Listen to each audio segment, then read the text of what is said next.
Hot dog, it's a good day to be a Rotarian. Welcome Rotarians and guests to the Rotary Club of York, where we connect York's diverse community leaders through service and fellowship to create a thriving community. I am President-elect Aaron Jacobs, filling in today for President Glenn Miller while he is away in Australia, visiting his family for the next few weeks. We wish him all the best of rest, joy, and satisfaction as he enjoys his time with his family in the land down under. Please make sure your devices are on silent. Our opening song will be My Country 'Tis of Thee by Brittany, followed by the invocation by Eric and visitor introductions by Sarah. Brittany. If you'll please join me. My country 'tis of thee, I sing.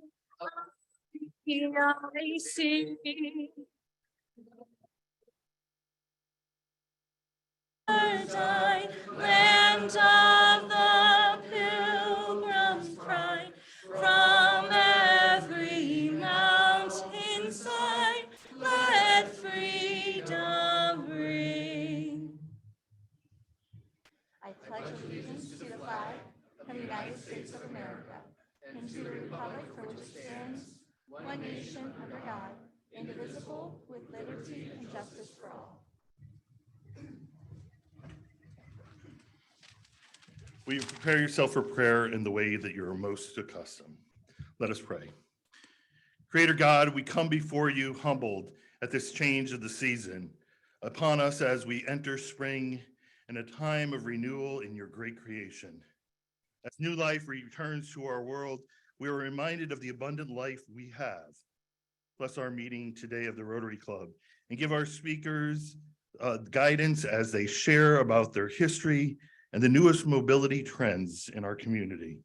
We ask you to bless this food, that we may use it to nourish our bodies, so that we may continue to serve you. We ask you to bless those who have prepared it and served it to us. And we ask you to bless our club and every member as they continue to serve above itself. And it's in your name we pray. Amen.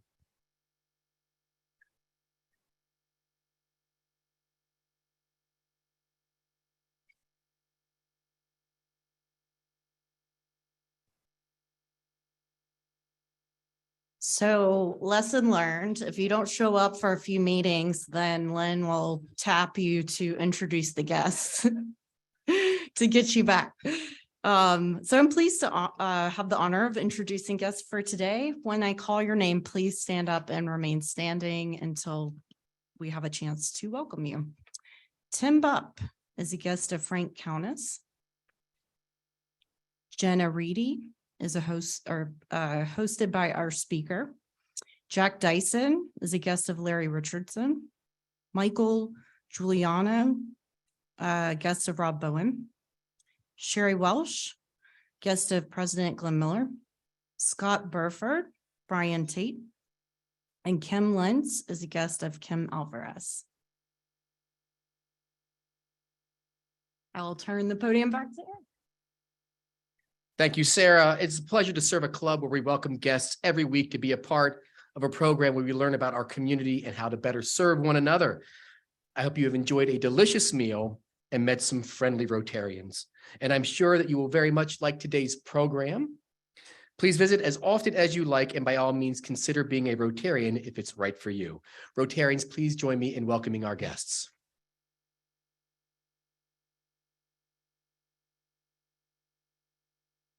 On to announcements. PPE, the sweetest smelling committee in all of Rotary, will have its meeting. Did I say that? On Wednesday, April 12th, 8 a.m., either at Warehouse or via Zoom. PPE also would like to remind you that there will be a green bag pickup of the plastics. That will be next week. Yes, next week for CRDC in the lower lot here at the Country Club of York. The Board of Directors will meet on Thursday, April 13th via Zoom. And then a thank you to all of those who generously contributed to our Turkey earthquake relief efforts. We continue to welcome donations to match the $5,000 pledge from the Charitable Endowment Fund. Directions to donate are on the announcer, or you may contact Lynn Morrison directly. The membership committee would like to congratulate Jerry Watson on his 25th anniversary as a member of the Rotary Club of York. Jerry has been an outstanding true Rotarian during these years, especially when it has come to youth exchange, and our club is much better for having him as a member. Rotarians, let's applaud Jerry for his years of commitment and service to this club.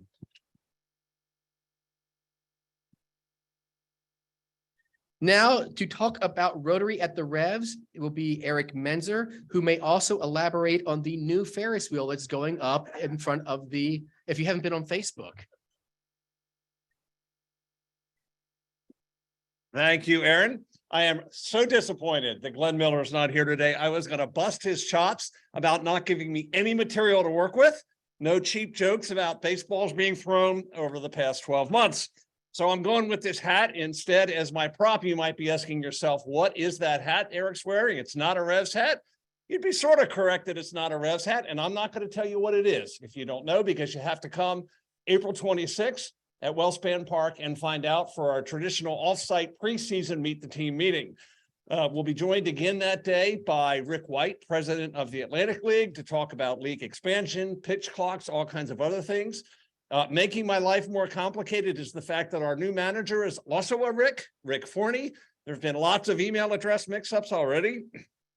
Rick will introduce himself and talk a little bit about his background and introduce your 2023 new look York Revolution team. As always, for off-site meetings, you do need to pre-register. I noticed the slips are on the table.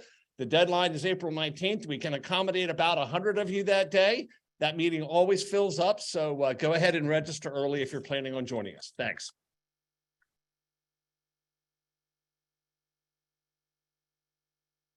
Thank you, Eric. If I had it my way, lunch would be nothing but French fries and soft pretzels. As most of you know, Give Local York is a month away, and we are excited to have this opportunity as part of our club's effort to serve the community. And Dee Baker, along with Kelly Gibsons, are here to tell us more.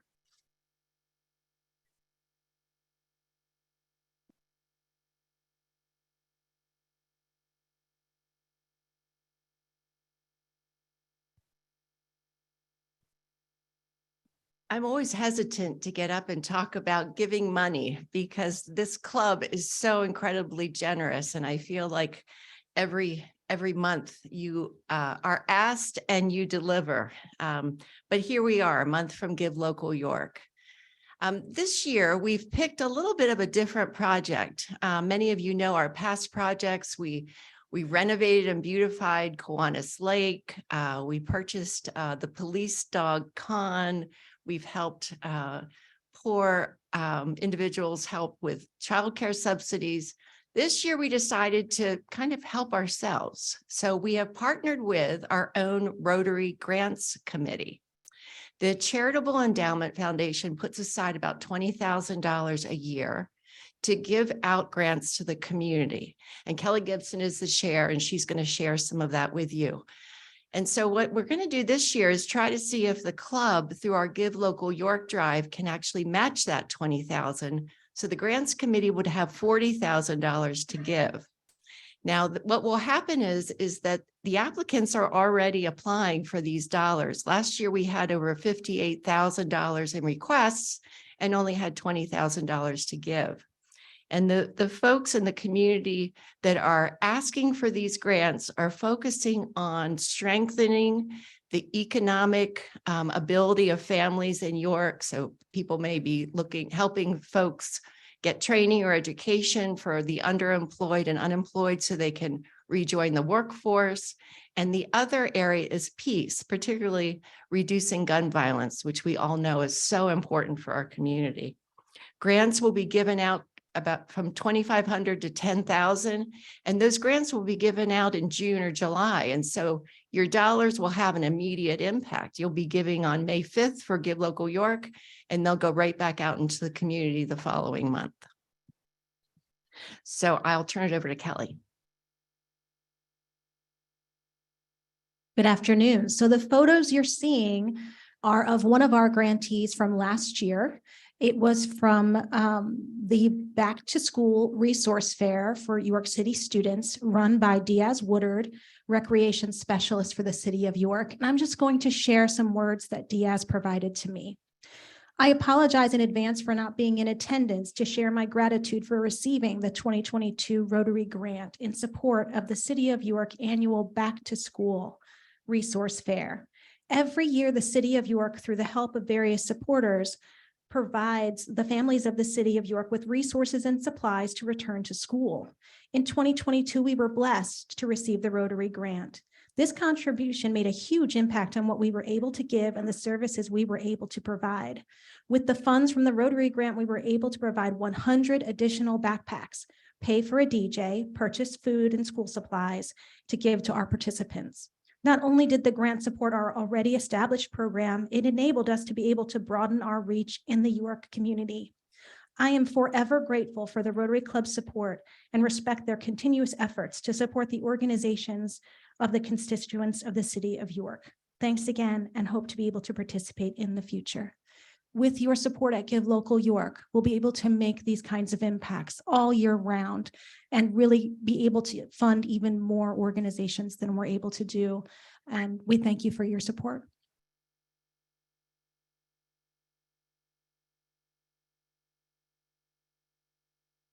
Thank you, Dee and Kelly. It's always good to see what our Rotary dollars do in action and what they will be doing in the future. Speaking of the future, we have Ashley Etzweiler to give us an update on Youth Development Committee.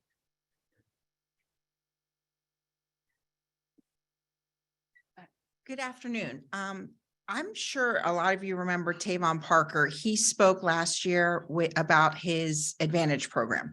So the Youth Development Committee is partnering with the Advantage program to take the boys on a ropes course challenge in Savage, Maryland. The event's going to be June 17th. It's pretty much an all-day event. So what I'm asking for are some brave Rotarians who would love to come and interact with the young men. You do not have to do the ropes course if you don't want to. I will not be doing it, but lunch will be provided. And it's just a great way to get to know a really great group of young men. I've been helping them with their homework help on Wednesdays, and they really are a fantastic group of young men. So if you would like to join us, the only thing I ask is that you do need to have your background clearances, and we will be carpooling down. So Rotarians will be carpooling together. And if you just email me or call me and say you want to do it, that would be fantastic. Thanks.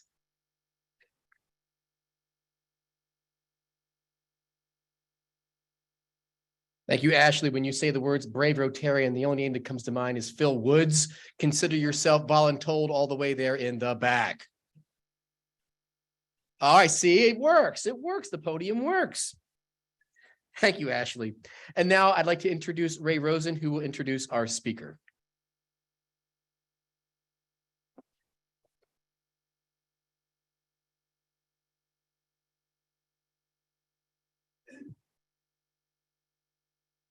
Thank you, President-elect Jacobs.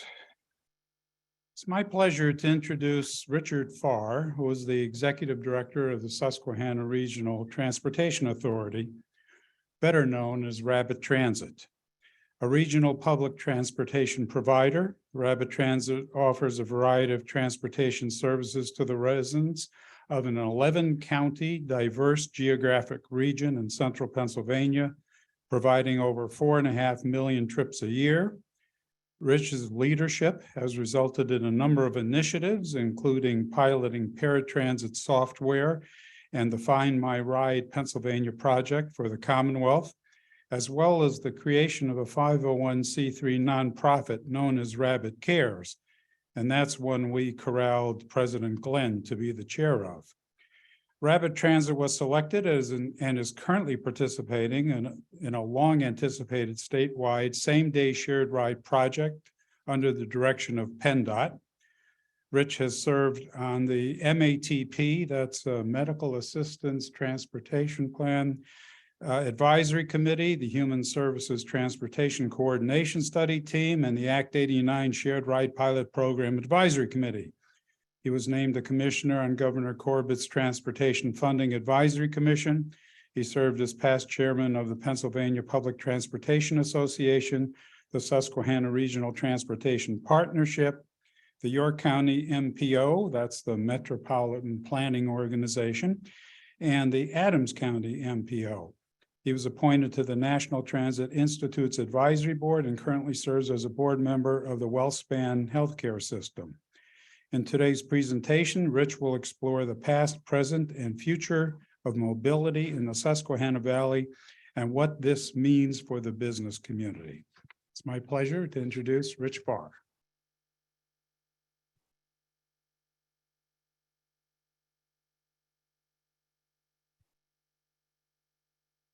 It's really great when the boss says great things about you. You may not know this, but Ray is the chairman of our board. So I'll remember those great comments at review time, Ray. Here is over here on our slideshow, this first graphic shows you our service area, and I'll get into greater detail as I move through that, but kind of notice the gray, which I'm not going to address again. That is, if you're whatever county you live in for shared ride, any county that adjoins you is your service area. So that footprint is almost twice the size of Connecticut. So that gives you an idea of how large our service area is. At Rabbit Transit, our vision is we are the champion for mobility, changing our world one ride at a time. And, you know, historically, when you talk about public transportation, you think mass transit, right? Moving large number of people as efficiently as possible. And we're still about that. But like everything else in the world, we need to look at the individual and what their needs are. Over time, there's changes in how people move, their attitudes towards it. And so I think as I go through the presentation, I encourage you to look for those things that we're doing that really are enhancing that individualization of transportation. It's an eye chart test here. I think it's a little small, so I apologize. But there's a lot of history here in York County. I'm not going to take you all the way back to the streetcars, but we'll start closer to modern times. And in 1990, and through that period of time, there was a lot of mergers. It was YADA, and they merged with the Transportation Club, and so created a transit authority, Community Transit. You may remember that name. Jumping ahead a little bit, in 2000, we rebranded to Rabbit Transit. I arrived in about 2003. 2011, we started kind of kicking off more of the merger stuff. So we merged with Adams County Transit Authority and became the coordinator for Northumberland County, which is a step away, which, why did we do that? That county, it was a very transit dependent, high utilization per capita county for public transit. And the county was really struggling to manage a county department. So we took that over. In 2015, we merged with Cumberland County. 2016, it really kicked off. We added a whole bunch of other counties: Columbia, Franklin, Montour, Perry, Snyder, and Union.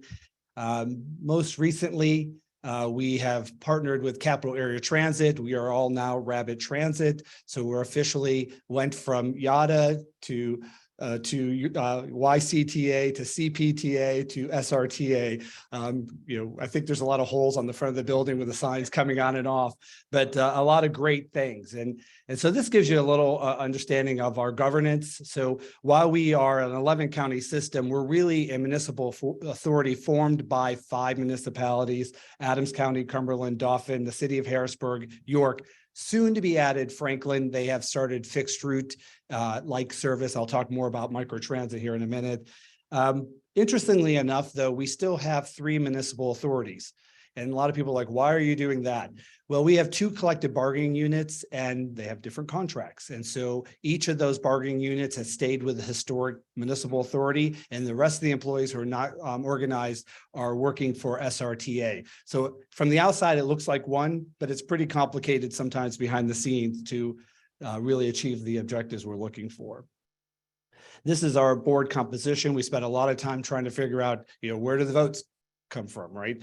And so we looked at population, local match contributions, average monthly fixed route miles, and average monthly ridership to determine where do the votes come from. And so across the bottom, York gets 3 and the others get 2 and 1, just basically on the size of our programs. And then Franklin County will get 1 when they come on board. So why regionalization? And I know there are some folks from healthcare in here, and I stole the term systemness from them. After I joined the board, I'm like, that really works for us. I'm going to take that. And so if you work in higher education, you may have crossed that. And it is a real word. We had a big debate whether or not it's real, and it is. And so it's really, we have multiple programs. We have different UZAs. Our federal funds come to us by each UZA, and we have to demonstrate to the feds that those funds stay in that UZA. And we have multiple programs, Department of Human Service, we have PennDOT, we have Department of Aging, and they all have requirements that have to be done in a certain way. So from the outside to the rider, we don't want them wondering, like calling up and today I'm going to use this program to ride, right? They just call and say they have a need. And so behind the scenes, we put that all together to make it look like one system. And so that's really the benefits, one of the major benefits of regionalization. There are 100 others too. I mean, we could spend all day just talking about the things we've seen from that regionalization effort. PennDOT did a study shortly after all those counties joined in 2016, and they estimated in our shared ride program, we're saving more than $2 million a year. And so that's really beneficial because the fares have to cover the cost. And if we raise our fares, we have to pass it along to the consumers who sometimes struggle to make those co-payments. At your place setting, there are copies, and I have more, and we want you to take them so we don't have boxes of them in our office. So please take one with you. This is our annual report. This is a slide from the annual report. It gives you some, I'm actually have to look at it because I can't see the slide from here. So it gives you a little indication of who we are. Currently, we have 582 employees. We have about 640 budgeted positions. We're really struggling hiring drivers. So that's a big gap right now. Doing about 3.3 million trips a year with almost 500 vehicles. So it's a pretty large system. When the Joinder all came together, we moved in the top 100 transit systems in the country in size of employees and vehicles. So the service area, which I referenced already, the vehicles are representative of the types of services we offer. I'm going to quickly walk through those. This is sort of a Transit 101. This is our fixed route program. You see the big red buses running around downtown, stopping at the bus stops. In York, we have 20 fixed route that serves, and I'll show you a map of that in a minute. There are 3 fixed routes in Gettysburg, 32 in the capital region, 3 in Shippensburg. All of our vehicles are accessible with lifts and wheelchair securements and bike racks. And we survey our riders every 2 years and just try to figure out what's going on with them. And a couple surveys ago, we saw that folks are traveling. The number of people traveling 5 blocks or more grew substantially. And so we dug into that a little bit, and all these industrial parks continue to grow, which is great, but we only service the entranceway. We don't have the resources to drive to every single employer's front door. And we're recognizing that people are walking great distances. So we put the bike racks on. We do about 4,000 bike boardings a month, and it's grown 18% just from last year. So it's another way of sort of that individual mobility options for people to extend their trip further beyond the bus stop. So pretty important stuff. This is a regional fixed route map with a combining of Rabbit and Cat. You can see that we go all the way to Towson. We connect to Red Rose in Columbia. I see we're missing a link between Gettysburg and Hanover. There should be a line connecting 2 of those. The map's a little outdated. Go to Shippensburg and then all the way up to Elizabethville. So it's a pretty big footprint, and people can connect to Lebanon Transit as well, Amtrak, and the airport. This is a zoomed in version of downtown York. Again, you can kind of see all the different colors and the amount of coverage we have. You're not going to see which road they're on, but you can get an idea of what it looks like. This is our most recent infrastructure project in York. Hopefully you've had the opportunity to see our downtown King Street station. We're very, very proud of this. We work closely with our advisory group. Through that, we discovered that the old one wasn't ADA accessible. There was stamped concrete and mobility devices, and seniors and people with canes couldn't navigate it. We had some concerns with safety and security. There were a lot of large pillars, places to hide. It wasn't bright. And so we spent a lot of time designing it. As you can see, you could literally stand anywhere on the property and see the whole property. So there's no hidden spots. It's bright. It's well lit. A lot of technology, which I'll get to in a minute, but it's all tied together in real-time information. And so hopefully you have an opportunity to stop by and look at that.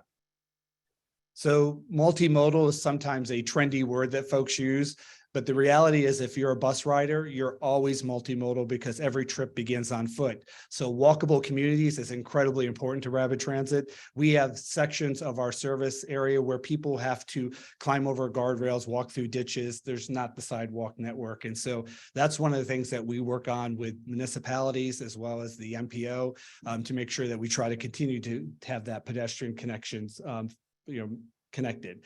Talked a little bit about the Pedal Hot Pedal, which is our bicycle program. And then we also connect to the airport, Amtrak, Greyhound, and the light rail in Maryland. Our paratransit program is our shared ride, curb to curb, advanced reservation application program. You call in, we'll come pick you up. By far, the largest ridership there is senior citizens over the age of 65. They ride at a significant discount, but so do people with disabilities. So if you can be classified under ADA as disabled, we will come pick you up, take you where you want to go, anywhere in the county. And about 50% of those folks are using it to go to work. So folks who have a disability and they may want to drive, but they can't, or they don't have a car, we're able to get them to employment, which is really important for our community. This is our newest, I told you that the line was missing between Gettysburg and Hanover, but this is our one of our newest routes connecting those two communities. It was a Governor Wolf workforce development pilot project during the pandemic.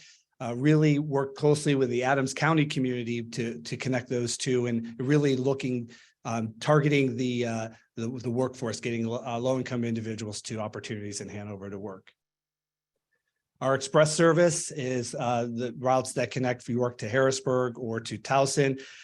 It is the service that's taken the biggest hit during the pandemic. Ridership recovery is it's continued to grow each month, but it's very slow and the ridership is still pretty low. So as a system, we're going to have to make a decision in the future. Is this something we want to support? There's a lot of lifeline connections right now, not a lot of employment. It used to be our flagship. Like you couldn't get a seat on it. And now there's plenty of seats. And so we really just have to figure out what we're going to do with that service as we move forward. Stop Hopper is our newest line of offerings. It's a microtransit.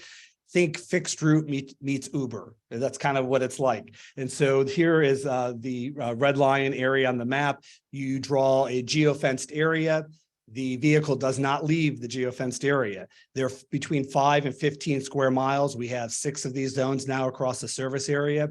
It's all app driven, and you'll pull it up just like if you've ever used Uber, and you pin your origin destination. We design it in such a way that you should never wait more than 15 minutes for the vehicle, and you should be to your destination within 20 minutes from the time we pick you up. Unlike Uber, it is a public transit service, so you will be sharing that ride with others along the way. So our goal is to maximize all of our resources. And in the Chambersburg, which is our newest launched area, that is growing leaps and bounds. We're over 7 passengers per hour. That's a lot of people when you're picking up at individual origins and taking them to their destination. So it's a growing service. And the only service that grew during the pandemic, the entire pandemic, it grew every month. And so I think there's a story to be told there. And that's what the vehicles look like. They're 8-passenger Ford Transits. We manage the intercity bus program for the state. PennDOT historically did that. PennDOT is a granting agency, not an operating agency, at least in the Bureau of Public Transit. And so for decades and decades, they gave money to providers, and I don't think anybody actually went and looked at the service.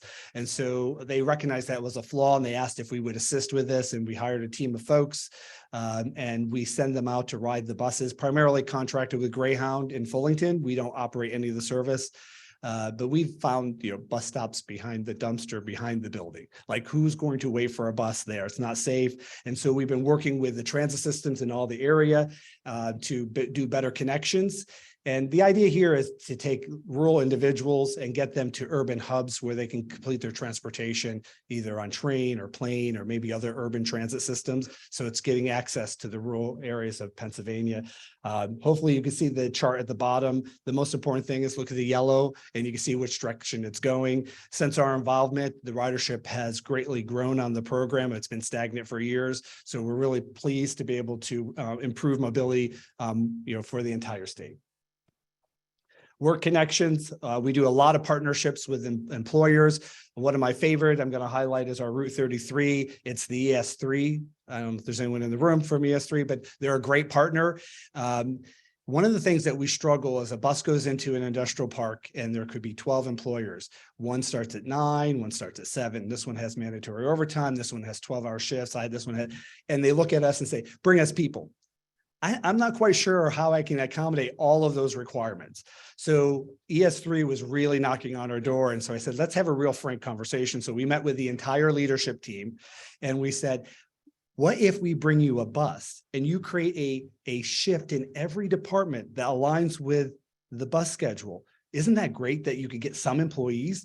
And we've been doing it and the ridership has been great and they're very happy. And it's a different way of them thinking about how they do business, right? Traditionally, this is my shift. Well, the bus comes at this time. Can you make a shift for it? So we are, anyone wants that, we're willing to talk to you. So that's a great opportunity. Advancing our mobile tools. Everything is, if you don't use your thumbs, it's not relevant. And so we spend a lot of time moving to advancing our technology platform. So we have fare payment now that's mobile. You can plan your trip on your phone. You can make reminders that will call you to tell you that your bus is coming.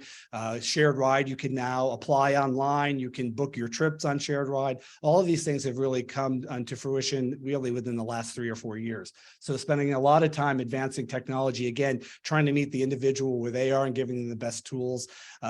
If you've ever ridden the bus, and I try to ride from time to time, standing at a bus stop can seem like an eternity and it's only 10 seconds, right? So having the ability to see where the vehicle is makes a big difference, and the riders appreciate that. So some considerations, if anyone is building a facility or maybe you volunteer on the planning commission of your municipality, once the concrete's poured, it's over, right? So we encounter this from time to time where come bring the bus. And here it's kind of hard to see, but some of these examples are we have to pull a bus into a parking lot and then back it out the same way we came in.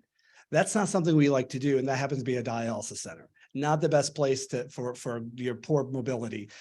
Overhangs are too low, so we can't get into the drive. We have to drop people off way at the corner. There's a lot of things that we can do on the front end. So if you're doing a building project that you think transit's going to use, or if you're on a municipal planning body, ask the questions about how's transit servicing this. And it's easier to design it in on the front end than it is to try to correct it on the back. One of our partners is Commuter Services of Pennsylvania. They are, if you ever heard of them, they do our carpooling and van pooling, a lot of the transit demand management stuff, teleworking, encouraging employers to do that. It's a little less difficult these days than it used to be 10 years ago. But they do anything it takes to get the single occupancy vehicle off the road is what they focus on. They're a great partner. There's gaps that we can't fill, but they do, and they could do it through a van pool, and we work closely with them. So just another tool in our toolbox. rabbitcares is an organization that we created. It's our own 501c3. The Transit Authority itself is a 701 something, and it's charitable in itself because we're a municipal body, but foundations don't recognize who we are. And so we created this organization to really address the gaps. We receive a lot of state and federal and local funds, and we're thankful for that. But even with that, there's still gaps. There are people who fall through the cracks. You're probably at this point, you've heard about Alice, the initiative of United Way. Those folks fall through our transit cracks. They don't typically qualify for Medicaid. They're not seniors. They don't have a disability, but they need to get to work. And so that's an area that we continue to focus on. But specifically, we've worked on veterans transportation, food access, and access to care. So we've been successful in receiving some foundation grants to connect veterans to the VA hospital in Lebanon. Now, if you're a senior, we could have done that for you already. Only a small portion of our riders are seniors that are veterans that need to go there. These are folks that are under 65. And so, providing, I think, 20,000 trips in 1 year, something like that. And we're very happy with that. And that's a whole population that we're able to serve now because of finding those other resources. Access to food, the same thing. There are a lot of individuals that, food deserts. And so we've worked with Giant, for instance, and we have a shuttle that's 6 days a week in the city that one day it goes east, one day it goes west, it connects downtown for free. And so what's great about that shuttle is that you don't have to worry about your packages. There's no rush. You know, if you're riding the fixed route, the bus pulls up, you're expected to get on, right? You can't do 2 trips. And so this shuttle is a slower pace and allows individuals to get the groceries that they need. So, you know, we're very proud of that. Even we've gotten some grants to buy the little metal shopping carts. You know, I'm talking about the ones with 2 wheels. If you're a senior and you're 80 years old, and our policy typically is you can bring on whatever you can carry. Well, that's a gallon of milk, right? That's what you got. And so I guess you take it home, you go back and get your peas. I don't know what you do, right? So we now give out shopping carts. We take donations and we actually just drop ship it from Amazon right to their house. It just shows up. So they have it right there. And so that's something that, you know, again, working with our stakeholders, we identified as being a barrier. So our community impact, I think people are sometimes surprised to know that we do nearly 60,000 trips a year for dialysis alone. You know, improving the health, we take nearly 400,000 folks to medical appointments and over 1 million for work. And so, you know, that thread of transit through the community is deep and wide. And sometimes, you know, unless you're using it or you have employees who depend on it, sometimes I think that's lost on a community, the importance of public transportation. But the impact, that's what we do. It's pretty important stuff. Not too bad. Okay. I rehearsed 20 minutes. I worked really hard to be at 20 minutes because I could spend an hour on each one of those slides. So are there any questions that you may have about me and Rabbit Transit? With the King Street transfer station, the last several times I went by there, I heard classical music. Is that a coincidence or intentional? So the question is that as you pass by the King Street station, you may hear some music playing, and was that intentional? Yes. So at the old transfer center, we would have some folks who would take up residency at our transfer center. And so I read a few articles that says that maybe playing classical music, for those who are passing through, enjoy it, but those who may stay a little longer, they may not like it. And it seems to be working, right? Now, early on, because, you know, we set the volume at 2 o'clock in the afternoon, and we think this sounds great. 2 a.m., it's a whole different volume. So some of the neighbors weren't happy with us in the beginning. I think we made adjustments, and if anyone lives down there and it's still bad, please let me know. But it really is making a difference of making sure people don't stay longer than they need to. Yes. What about King Street? It's been about a year, right? You measure the effect on ridership. How much of a difference does the new facility make? That's a great question. I don't know if I know the answer to that. I've been spending most of my time looking at the overall ridership by route, because at one point when everything closed down, we were at 30% of our baseline. And so we recovered that the paratransit program in some counties is past pre-COVID levels.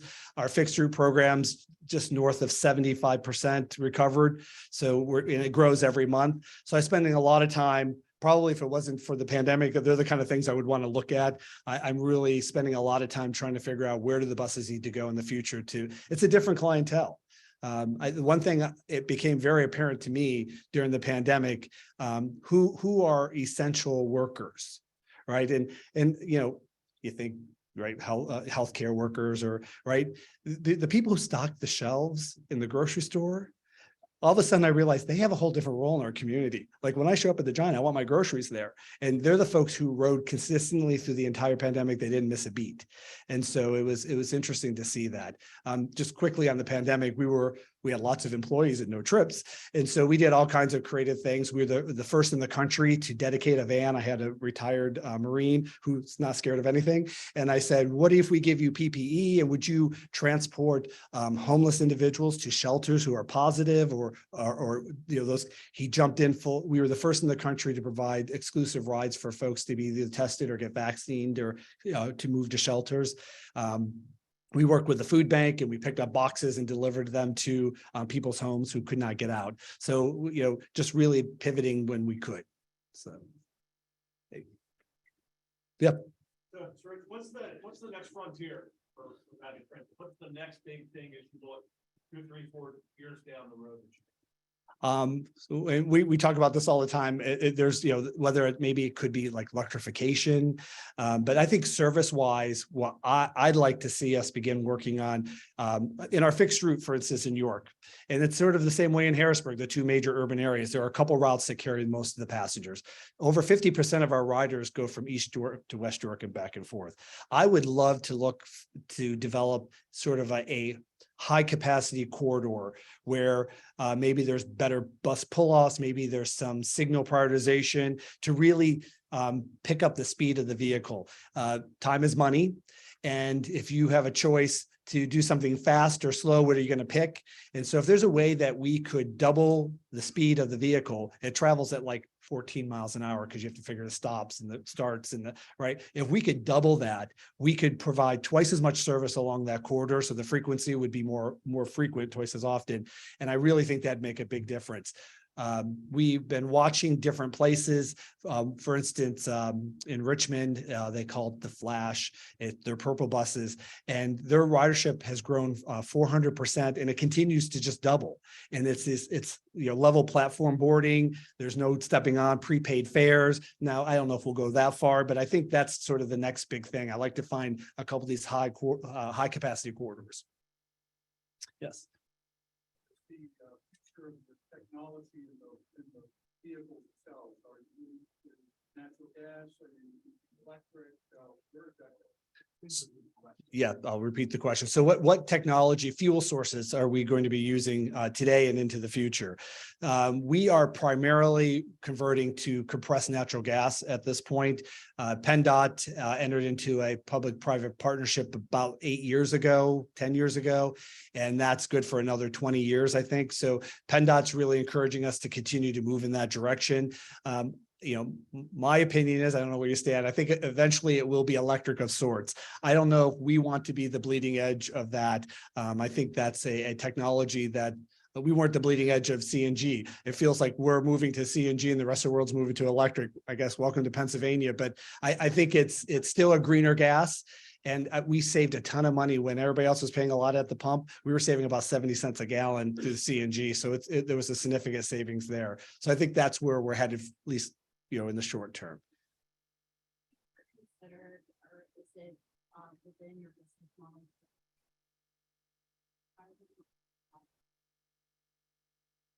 Yes. So the question is can we generate revenue through, I'm going to say non-traditional, but advertising, for instance? Yes. If you notice that the ads on the buses, every bus has almost an ad on it now. And so we do generate revenue through that. We would love for somebody to name, steal some stuff from Eric, to name our transfer center. We'd love for you to sponsor that because that money goes right back into public transportation. So we're open to those kind of ideas. Not a lot. The bus advertising system-wide is probably about maybe 1.2 a year. So, I mean, it's still something, right? Like but when you have a $60 million budget, it's not big enough. If you'd like to have more. Gentleman in the back raising there. He was a bit diligent back there. So the question is, you have wonderful buses, who's driving them, and what is the future of the education that is connected to that? Have you talked to your tech? Yes, we have. Probably the York Tech piece is bigger for maintenance support. So the question is basically workforce development for transit. What are we doing in the future? What's the skill set? We have 60 open driving positions right now, system-wide. It's a problem. For the first time ever in my 20 years here, we've had to limit shared ride trips on certain days of the week. We did a temporary service reduction on fixed route to match the labor force, not the direction we want to go. We're not sure what to do about the driving side. The paratransit program, we moved away from CDL, commercial driver vehicles. So they're just regular vehicles. If you have a regular license, we can hire you. So we moved away from that. So that's helping us some. The maintenance side, I think is I look at my workforce and they're all, sort of my age, 50s and a little north maybe. And I worry about what do we look like in 10, 15 years. And so we're working with the local VOTEX across our whole area. We partnered with all the transit systems across the state. We're going to create an apprentice program. We're probably 25% through that process of developing it. We're looking at a couple of different community colleges to be our partner. And so we're going to work with them. We secured some federal funds to do that. So yeah, thanks for that question.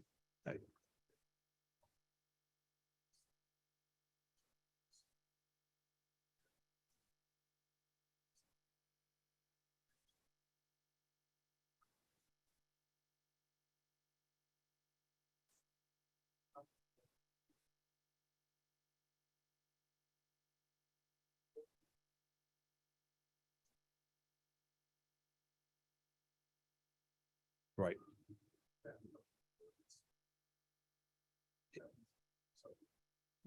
It could be. So the question is, and if I went back to the map, remember the lines on the map? There's a lot of white space with nothing on that, right? No lines. So there's a lot of places throughout our service area that there's not regular line service. And, we spend a lot of time when we do route planning, looking at, the things that generate transit trips. So population density, we use census data to see, households without cars, households with one car, income levels. There's all these factors that drive that. And areas like Jacobus, unfortunately, with population density and those factors don't rise high enough when we look at route planning to do that. What we can do is if much like ES3, who writes a check, someone buys the service, we'll get the vehicle and the driver, and we'll provide that service. So we provide all services that may not meet the PennDOT standards. I'll come back to that. If it's being paid for by an outside source, that's not a public funded source from Federal Transit Administration or PennDOT. Act 89 gave us 4 performance measures. We have to look at revenue per passenger, passengers per revenue hour. The other 2 are escaping me at the moment, but they are factors that we have to be very mindful of and make sure that they stay steady or grow, or we could be in jeopardy of our state funds. Jane.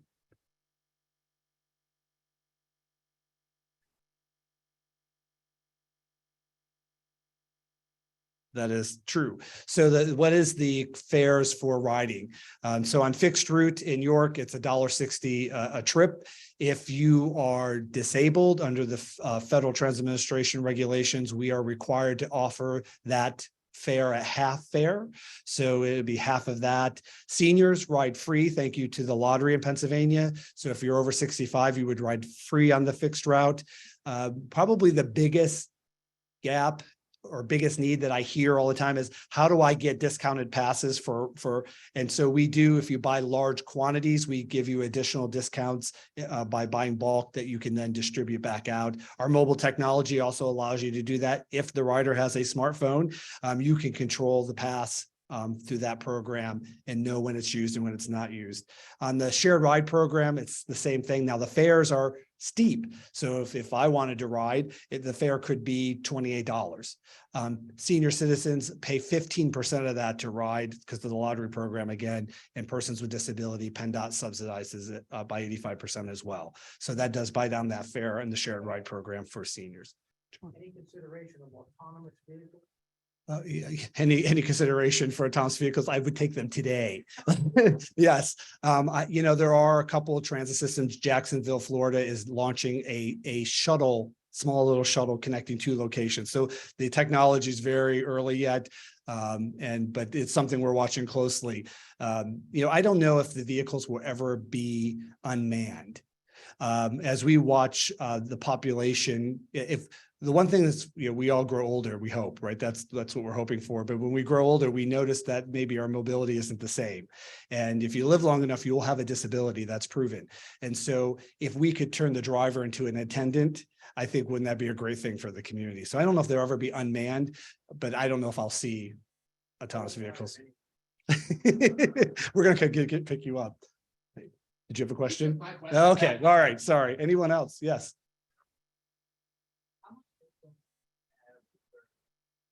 bike and pedestrian?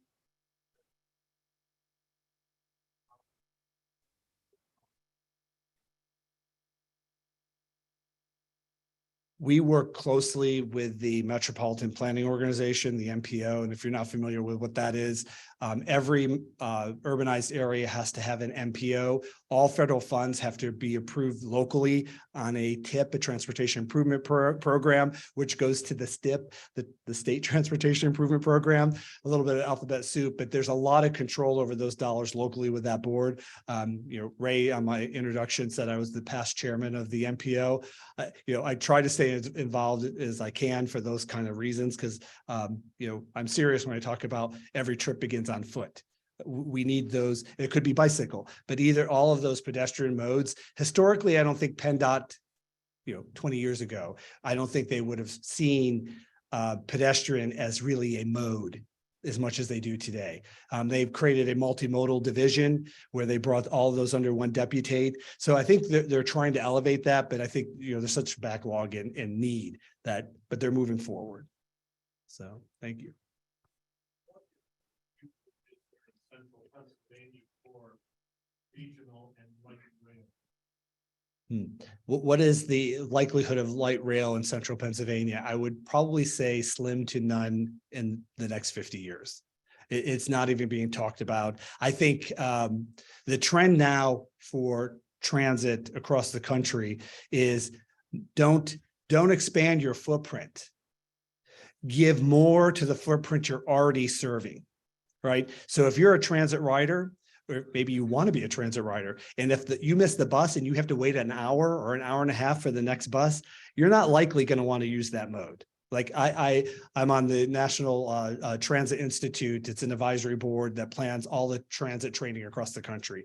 It's going to be in New Brunswick. I'm a transit guy. Hey, it's on the train. So I looked on I'm going to ride the train to New Jersey, except for I have to wait 4 hours after my meeting to come home. What am I going to do in New Brunswick for 4 hours, right? And the travel time's the same as by car. Like I'm going to make a decision. I'll be on the train, but you have to make a decision at some point. Like that, what do you do? And you all make that same decision. So the idea, I think we really need to look at giving it frequency where it's at to make it better, more attractive where we're at. What worries you the most looking forward from your chair? Well, what worries me the most, looking from my viewpoint, typically anytime I would stand in front of the group, I would talk about resources. I want more resources. I think it's the labor issue right now. That is my single biggest concern. I spend a lot of, probably 20% of my day really looking at how do I staff the organization? How do we attract them? We get them trained, somebody steals them. We are a public agency, so we have great benefits, but the pay may not be so great. And so that's really the issue that keeps me up at night. I think the other is that, I'm sure you've all seen that there's this societal shift in behavior, right? And it's not positive.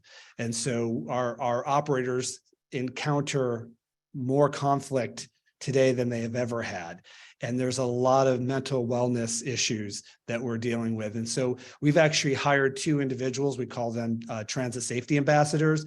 We've trained them with law enforcement to understand, and human service agencies to understand what the resources are.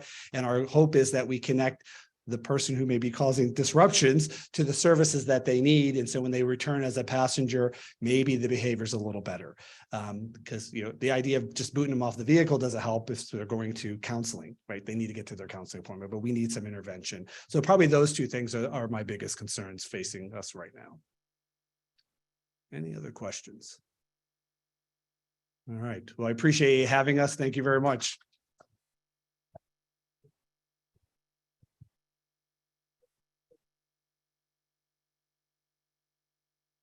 Leave it to the guy running the complex bus company to end his presentation right on time.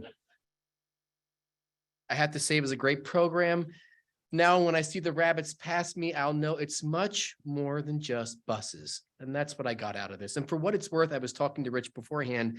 My family and I live right around the corner from the King Street station that was being constructed during COVID. So that was part of my family's entertainment during COVID, was to see the daily progress on that. And I bring that up because if you haven't been to that station, you should go by and see all the care and quality and detail that went into that bus station, which I feel demonstrates what our speaker was sharing about how they feel and interact with our community. And for that, we thank you, Rich. Rich has signed the book plate, The Oldest Student, How Mary Walker Learned to Read. This will be donated to the York City STEAM Academy, and he has signed the book plate on the inside. As for next week, we will welcome our mayor of York City, Mayor Michael Helfrich, who will give us an update on the progress that is being made in York City and what he hopes to accomplish during the remaining years of his administration. And for our final quote, when you are imagining, you might as well imagine something worthwhile. Rotarians, this meeting is adjourned.